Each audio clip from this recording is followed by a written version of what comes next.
Hey, what's going on, guys? In this video, I'm gonna break down what to do when you run into issues with your personal profile and you need to move your advertising over to another profile, or maybe you just need more profiles because you're limited on the amount you could spend with your own ad accounts, or you just want some backups in case something were to happen. We all know Facebook is cracking down more and more by the day, but more importantly, a lot of times we're not even doing anything wrong. We're circumventing policy, but we're not really doing anything to circumvent policy. It's kind of crazy, you know? So what I want to do in this video, after losing probably 30 or 40 different business managers, hundreds of ad accounts, I want to show you the process that I've put together and pieced together from a lot of my friends, a lot of my own experience, and what I've seen online myself, to something that systematically works more often than not. Let me just go step by step with you. I'm sure you're gonna have questions, so I want you to make sure to stay tuned till the end of the video. Also, with this, I'm gonna invite you to check out my case study where I show how I made over $35,000 in a single day. I'm gonna show you exactly what I did, and that's really exciting, especially if you've been struggling with dropshipping or you're just getting into dropshipping in general, okay? So make sure to check that out. That'll be the link with this video. Now, the first thing you need to do, this is from what I found, is you can buy profiles from fbaccounts.com, fbaccs.com. That should be the right way to spell it. Google it, you'll find the website if that's not, okay? The good thing about these profiles is that they're older. The problem I found with them is even if you buy all the extra things they give you, such as the pictures, the picture packet of the user, the cell phone number to verify it, you're still likely to lose these profiles. Every now and then you'll get lucky and one of them will stick, but the problem is you don't actually have an ID to verify that profile. What does that mean? That means that if Facebook puts you into review and asks for some form of identification to verify you are who you say you are, you're out of luck. The profile's done. So what I found to be the best thing is, ideally, if you have a friend, a family member, a spouse, a roommate, someone that will literally just let you use their Facebook, that will basically solve all of this stuff. You won't have any issues. But the next best thing I found has been to work with my VA team and have them help us find other people that are willing to let us use their image, who they are, in a new profile for strictly advertising. Let me give you an example. My VA has a friend that lives next to him, and his friend has agreed to let us set up a Facebook profile and make it him, right? So it's a second profile of the person. The biggest difference is that person has a second form of ID. Facebook will accept either one version of Group 1, what they call Group 1, which is typically government issued IDs such as driver license, things like that. The second group is going to be things such as birth certificate, marriage license. You'll need 2 of these. The problem is you still need a picture on one of these, so you might as well just use the Group 1, which is pretty much a sure thing. Here's an example. I just set up a profile recently. I used to live in Australia, and I had an Australian state-issued ID. So I just submitted that when it put me on the review, and basically have had 0 issues, and that immediately built trust with Facebook. So what we're doing now is we're not trying to impersonate someone, we're simply trying to have another opportunity to advertise, but with the person's permission. Now, I'll be honest with you, technically it is circumventing policy to have 2 John Casses, for example, but Facebook is never going to know that those are 2 separate people. Now, you don't want to use the same ID that the person originally used, the same government ID, if you were to go into review. So what you do is you make sure that person has never had to submit that form of ID to Facebook, and it is going to give you a clean slate. So when you go to make the new profile, you will need a government issued ID or anything in that Group 1, which I'll link to in this video. Second thing you're gonna need is a original selfie. Have the person take a selfie, and that will be the selfie that when they ask you to upload a selfie, because that could always happen too, typically before they ask for the identification. Keep in mind, if you have multiple versions of ID yourself, if you have a passport, if you have a driver's license, if you have a state ID, if you have anything that fits into those Group 1s, you could just do this for yourself. You could just go and make a second version of you. Facebook, I've never heard of anyone having issues, and I've done this multiple times for me. The next thing you're gonna need are 3 to 4 original photos. So you wanna add a couple pictures to the profile, just once again, to build more trust. So what I do is I make sure I have these 3 sets of things. And I also recommend that you either do this for yourself. If you're not borrowing the profile from a friend, family member, significant other, the next best thing is to use another form of ID that's actually you. And then if you're gonna have your VA do it, then have them do it ideally somewhere outside the US. I don't know the laws around using someone else's identification to make a profile, but I can guarantee you if like my VA is in the Philippines, pretty sure the Filipino government is not gonna come after me for using the second Facebook of one of their citizens, okay? Just to protect ourselves, probably not the best idea if there is any sort of legal implications to do that within the US of someone like your neighbor or someone, have them make another profile. You could probably get away with it, up to you. I would recommend you have your VA do this. Then when you go to make the profile, what I always do is I make a new Gmail. I name the Gmail, let's say the name is John O'Neill, right? And this guy lives in the Philippines. I'm gonna name it John O'Neill fb@gmail.com.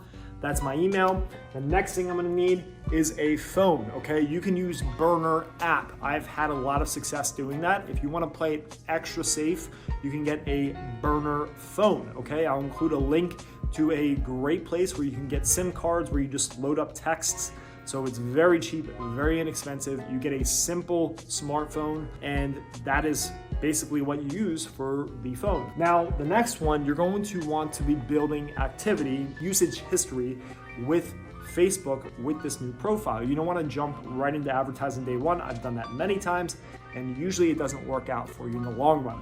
So what I recommend you do is that you get a smartphone. If you have an extra old iPhone laying around or something like that, that'd be perfect if it's unlocked. If not, you can find these on Amazon. I got one that is a dual SIM phone, so it has 2 phone numbers on one phone, so I only needed 1 phone, and I made 2 profiles from that. With one of the profiles, I used the actual phone. You want a smartphone because I use the phone for activity. So I'm basically using our warm-up process that I'm gonna show you to warm up the profile to give Facebook history and usage. Now, the other thing you can do is you can use a computer. You can also use a tablet.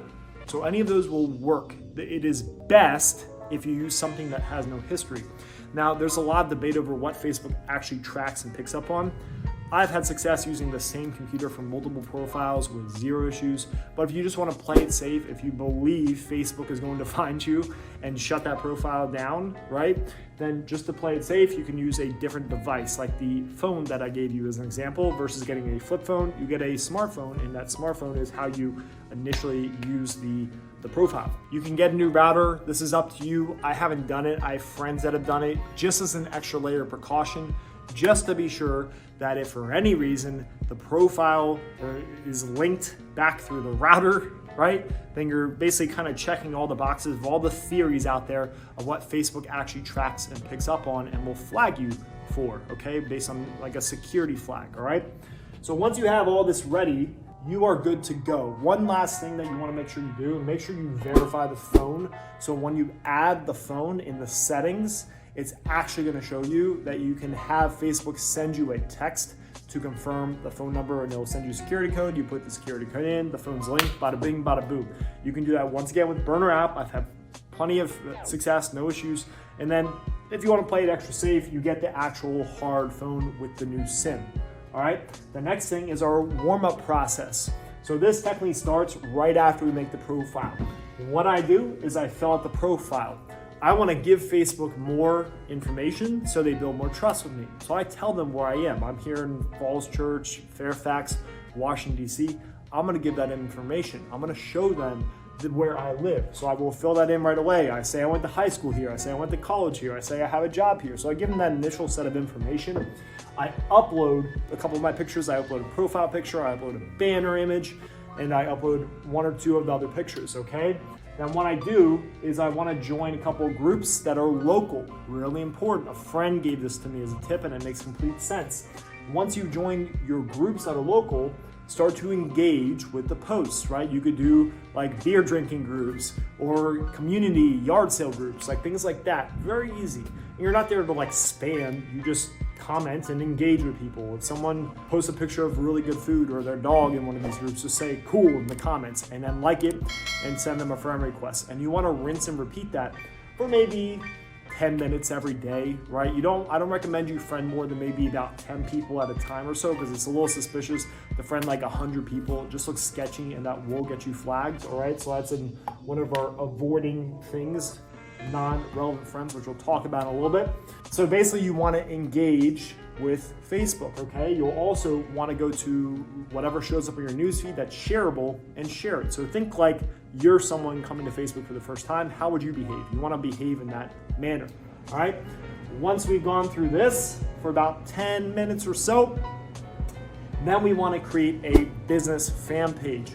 Make the fan page, have in mind, this is what I'm going to be using to advertise once I start advertising. So make it relevant to whatever you're going to be advertising. If it's a brand, go for it. If it's a specific product, build the page. However you need to build the page, do it. Once you've built that, then you want to post your first photo.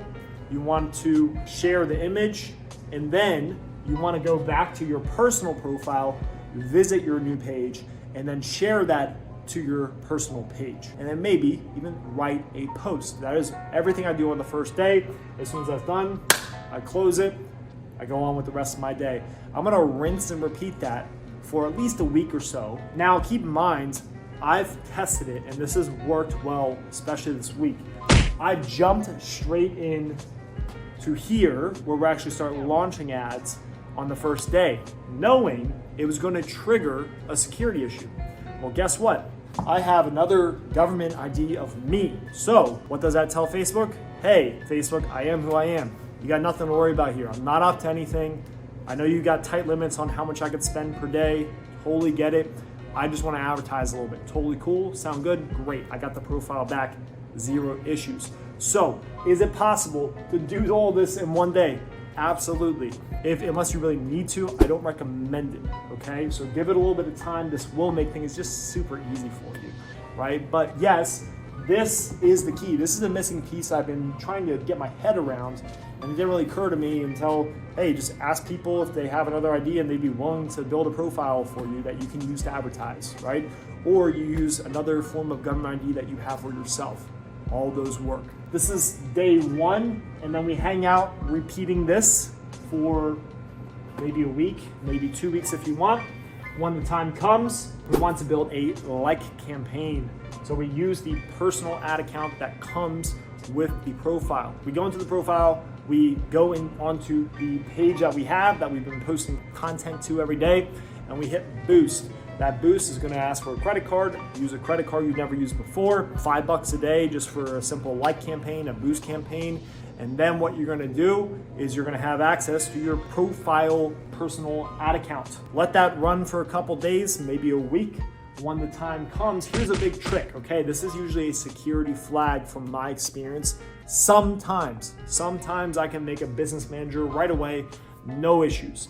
Sometimes when I make the business manager, goes into review, and then if I don't have the ID, the profile is dead and I'm out of business. So what I recommend you do is you take a business manager that was created on another account, another profile that is legit. Every profile gets at least one, if not two business managers. You could go to your significant other or a friend, a coworker, and say, hey, let me make a business manager on your profile real quick, and then I'm gonna invite my new version of me that I've created with this, the new John Casto, and I'm going to invite myself as an admin. So I'm gonna invite this person as an admin to the BM that I'm acquiring from somewhere else. It could be from your own real profile. Maybe you haven't used your business managers and you just wanna kind of cross everything over just so you're extra connected. So what you can do is invite this person to be an admin on the business manager. Why? Because if you make your own business manager, there's a chance it could go through and you just go to review and then you plug in your ID and you're good to go.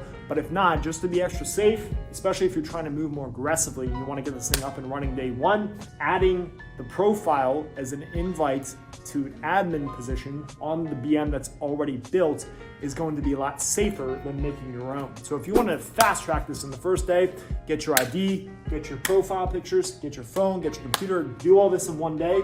As soon as it's ready, you launch, you do this, and then you jump straight into your like campaign and then straight into your business manager. And then if you get flagged, great, pop in the picture, you should be good to go, or the ID, you should be good to go. Or you might just be fine and there's no issues, and then maybe it'll come up later or never come up ever, which would be amazing, right? Once you have this one thing, if you want to wait on the business manager and let this like campaign, so run maybe 1, 2, 3 weeks, or you want to make the business manager run another like campaign, so no conversions, no purchases with this, you could actually go into the shipping settings time. On the bottom of that page, which I'll link to in this video, there's going to be a page where you can not only request to allow Facebook to give you 8 weeks, 9 weeks or more to deliver, right? So there's no discrepancy around shipping time, especially right now during the pandemic. It's kind of hectic and it's hard to really gauge exactly when your packages are going to arrive. But more importantly, you could request to reclassify your page not as an e-commerce business. If this gets approved, which it doesn't always, but it can, you will not have that feedback score. Because what happens, we'll talk about this in another video, but basically you could lose your business page if you have slow shipping times, which is very realistic right now, understanding it's a pandemic and things are a little crazy. So this is the foolproof method that I found. I'm not going to take 100% credit for it. A lot of my good friends have helped me, given me the ideas and pieces to really put this thing together, and it all kind of clicked for me when I realized that the biggest roadblock I kept running into was having a legitimate government ID or anything in the group 1, which I'll link that to. So the best thing you can do, remember, is a friend or family member or significant other. The next best thing is if you have well, actually the first best thing would be if you have another form of ID. Second best thing would be friend, family member, significant other, maybe even a coworker, or one of your VAs, friends or family members that's willing to let you make a profile from another group 1 issued ID that has not been used on a profile before. So they have a second Facebook and you can basically just acquire it. Real quick, couple things. I already talked about this. Don't make the BM too early. You can. It's up to you and what you think is best, okay? The next thing is, let's say you get all the way through here or even on day 1. Don't jump into big budgets. Like I've tried pushing into $1,000 CBOs the first day. Sometimes it works, sometimes it flags right away and the account's done. Either way, the new ad accounts typically have a $50 a day spend limit. So just make it a $50 a day CBO, or the budget shouldn't be more than 50 bucks, okay? And then last but not least, when you're repeating the cycle on a daily basis, make sure the friend requests, you first want to friend people in those groups that are local, and then only in the friends, like the little drop down when you hit the friending button where you could see people that are requesting you as a friend. I don't recommend you friend people that are from other countries that are just randomly friending you, because their profiles are going to get marked as spam and that's going to hurt you. And once you start getting friends approved from the ones you request from the local groups, go ahead and look at the people that Facebook suggests you friend that are mutual friends with those people, and then from those. So you basically build a spider web of local people that you're connected to, okay, based on local Facebook groups. So it all kind of feeds itself. After about 3 to 4 weeks, you should basically have no issues unless you're doing some really shady things on Facebook with your actual advertising. This will set you up to run clean with no issues, and you will be off to the races. Remember, when it comes to using one of your VA's, friends or family members' IDs, use that at your own discretion. I'm not a legal expert by any means. That is up to you if you choose to do it. It is just an option, and if you're gonna do it from someone in another country so that that country doesn't crack the whip on you and come down. I don't know how that works. We're just trying to run ads. We're not trying to steal people's money or anything, okay? So I don't feel bad about doing it if I had to, but the best is if you just have multiple group 1 legitimate IDs of yourself, because then you can just use yourself, okay? Hope that helps, guys. This should really set you up to run with no issues in the long run, but most of all, run products that don't kill all your ad accounts. That's really the easiest way. Have a great day, and also below this video, do not forget to check out my case study.